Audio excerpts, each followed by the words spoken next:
PTI के मजीद 48 अरकान के इस्तीफे मंजूर। इस्लामाबाद स्पीकर कौमी असम्बली ने तहरीक इंसाफ के मजीद 48 अरकान के इस्तीफे मंजूर कर लिए। ज़राए के मुताबिक स्पीकर कौमी असम्बली राजा परवेज अशरफ ने पीटीआई के मजीद 43 अरकान के इस्तीफे मंजूर किए। ज़राए का कहना है कि इस्तीफे स्पीकर कौमी असम्बली ने चंद दिन कबल मंजूरी के लिए इलेक्शन कमीशन को अरसाल किए थे। ज़राए के मुताबिक स्पीकर ने 43 अरकान के इस्तीफे मंजूरी की समरी इलेक्शन कमीशन को भिजवा दी, जो इलेक्शन कमीशन को मसूल भी हो गई। कौमी असम्बली में तहरीक इंसाफ के टिकट पर मुंतखब होने वाले अब सिर्फ मुनहरिफ अरकान ही बाकी बचे हैं। स्पीकर ने इस्तीफे 22 जनवरी को ही मंजूर किए। दूसरी जानिब कौमी असम्बली का ज़राए का बताना है कि स्पीकर ने 22 जनवरी को बाकी 43 अरकान के इस्तीफे मंजूर करके इलेक्शन कमीशन को भिजवा दिए थे, इसलिए 23 जनवरी को ईमेल और व्हाट्सएप खिलाफ ज़ाब्ता थी। इस्तीफे 22 जनवरी को मंजूर किए गए थे, इसलिए 23 जनवरी को वापसी की दरख्वास्तें गैर मौसर थी। ज़राए का कहना है कि 22 जनवरी को असद कैसर और फवाद चौधरी ने मीडिया टॉक में बाकी अरकान के इस्तीफे मंजूर न करने का मुतालबा किया था। अब तक किन अरकान के इस्तीफे मंजूर हुए? याद रहे कि चंद रोज कबल भी स्पीकर कौमी असम्बली राजा परवेज अशरफ ने पाकिस्तान तहरीक इंसाफ के 34 अरकान कौमी असम्बली और साबिक वज़ीर दाखिला शेख रशीद के इस्तीफे मंजूर किए थे। अब मजीद 43 इस्तीफों की मंजूरी के बाद मजमूई तौर पर पाकिस्तान तहरीक इंसाफ के 122 और शेख रशीद का एक इस्तीफा मिलाकर 123 अरकान के इस्तीफे मंजूर हो चुके हैं। फवाद कहते हैं, असम्बली की कोई हैसियत नहीं, हमारी वापसी का मकसद राजा रियाज को हटाना था। इस्लामाबाद में पीटीआई रहनुमा फवाद चौधरी ने पार्टी अरकान के मजीद इस्तीफे मंजूर किए जाने पर रद्द अमल देते हुए कहा कि स्पीकर ने राजा रियाज को बचाने के लिए ये इक़दाम किया। ट्विटर पर जारी बयान में फवाद चौधरी ने कहा कि महदूद तादाद में असम्बली जाने का मकसद राजा रियाज को अपोजिशन लीडर के ओहदे से फारिग करना था। इस कौमी असम्बली की कोई नुमाइंदा हैसियत नहीं कि उसमें वापस आए। उन्होंने कहा कि इस वक्त शहबाज हुकूमत 172 लोगों की हिमायत खो चुकी है। इम्पोर्टेड वज़ीर आज़म हुकूमत बचाने के लिए लोटों पर इन्हसार कर रहे हैं, जबकि राजा रियाज को बचाने के लिए स्पीकर के इक़दाम के नतीजे में 40% नशिस्तें खाली हो चुकी हैं। फवाद चौधरी का कहना था कि मुल्क इंतखाबात के मजीद करीब आ गया। इस बहरान का वाहिद हल कौमी इंतखाबात हैं। हुकूमत कितना अरसा अवाम से कतराएगी, आखिर फैसला लोगों ने करना है और फैसला वोट से होगा। कराची के मुख्तलिफ इलाकों में 24 घंटों बाद आने वाली बिजली फिर गायब। शहर कायद के मुख्तलिफ इलाकों में 24 घंटे बाद आने वाली बिजली एक मरतबा फिर गायब हो गई।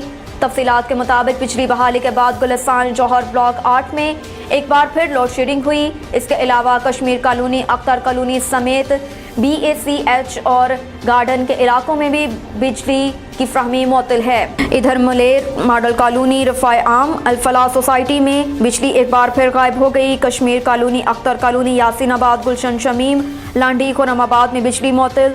लियाकताबाद C1 एरिया में 24 घंटे बाद भी बिजली बहाल ना हो सकी।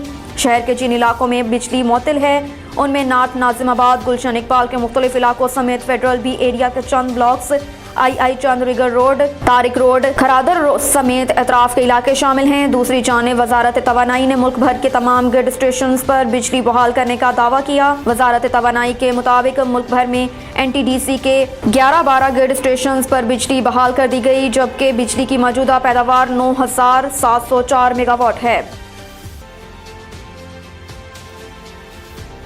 बिजली का निज़ाम मुकम्मल बहाल कर दिया। आइंदा 48 घंटे बिजली की कमी रहेगी। इस्लामाबाद में वफाकी वज़ीर तवानाई खुर्रम दस्तगीर ने कहा कि मुल्क भर में बिजली का निज़ाम मुकम्मल तौर पर बहाल कर दिया।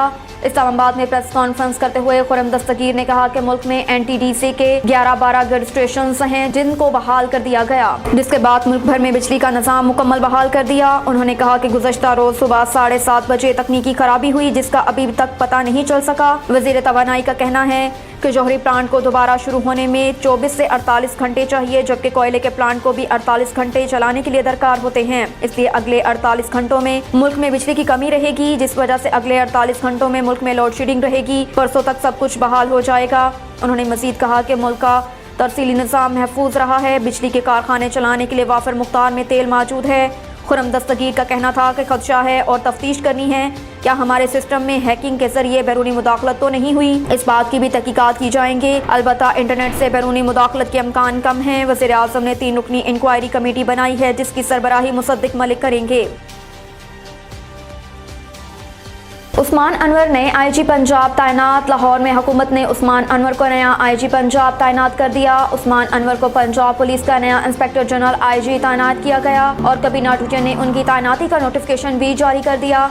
वाज़ेह रहे कि गुज़श्ता रोज़ capital city police officer CCPO Lahore Ghulam Mahmood Dogar का तबादला कर दिया गया और उन्हें SNGAD रिपोर्ट करने का हुक्म दिया गया, जबकि बिलाल सदीक कमियाना को CCPO लाहौर तैनात कर दिया गया।